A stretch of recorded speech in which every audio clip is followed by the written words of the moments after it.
കലാഭവൻ മണിയുമായിട്ടുള്ള വിവാദം ഇപ്പോഴും ദിവ്യ ഉണ്ണിയെ പിന്തുടർന്നുകൊണ്ടിരിക്കുകയാണ്.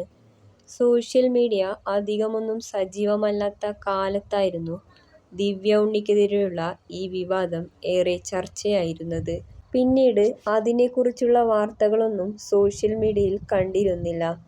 എന്നാൽ ഇപ്പോൾ വീണ്ടും സോഷ്യൽ മീഡിയ അതിനെ കുത്തിപ്പൊക്കി പുറത്തു കൊണ്ടുവന്നിരിക്കുകയാണ്. അതിനെതിരെ പ്രതികരിച്ചിരിക്കുകയാണ് ദിവ്യ ഉണ്ണി. ആളുകൾ പലതും പറയും, നമ്മളെന്തിനാണ് അതൊക്കെ ഫീഡ് ചെയ്യുന്നത്? അന്ന് സത്യത്തിൽ എന്താണ് നടന്നതെന്ന് തനിക്കും മണിച്ചേട്ടനും അറിയാം. ഒരിക്കൽ ഒരു ഇന്റർവ്യൂവിൽ താൻ അതിനുള്ള മറുപടിയും കൊടുത്തിരുന്നു. അത് തന്റെ ആദ്യത്തെയും അവസാനത്തെയും മറുപടിയായിരുന്നെന്ന് ദിവ്യ ഉണ്ണി പറയുന്നു. നമുക്കെന്തെങ്കിലും ഒരു കാര്യം വേണ്ട എന്നുണ്ടെങ്കിൽ അതിനെ പട്ടിണിക്കിടുക. അത് പട്ടിണി കിടന്ന് ചാകട്ടെ. നമ്മളതിന് ഭക്ഷണം കൊടുത്തുകൊണ്ടിരിക്കുമ്പോഴാണ് അത് വളരുന്നത് എന്നാണ് വിമർശകർക്കുള്ള താരത്തിന്റെ മറുപടി.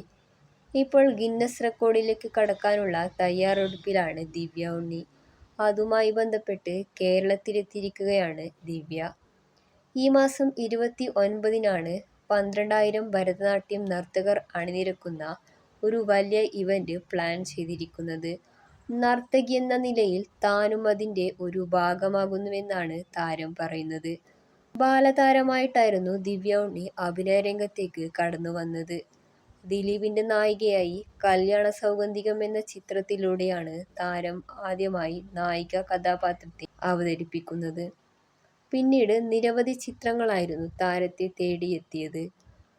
പതിയെ നായിക വേഷങ്ങളിൽ തിളങ്ങി മലയാളത്തിലെ മുൻനിര നായികമാരിൽ ഒരാളായി മാറുവാൻ ദിവ്യ ഉണ്ണിക്ക് സാധിച്ചു. ആദ്യ വിവാഹബന്ധം വേർപിരിഞ്ഞ താരം പിന്നീട് വീണ്ടും വിവാഹം കഴിക്കുകയും ഇപ്പോൾ ഭർത്താവും മക്കൾക്കുമൊപ്പം സന്തോഷകരമായ ജീവിതം നയിക്കുകയാണ്.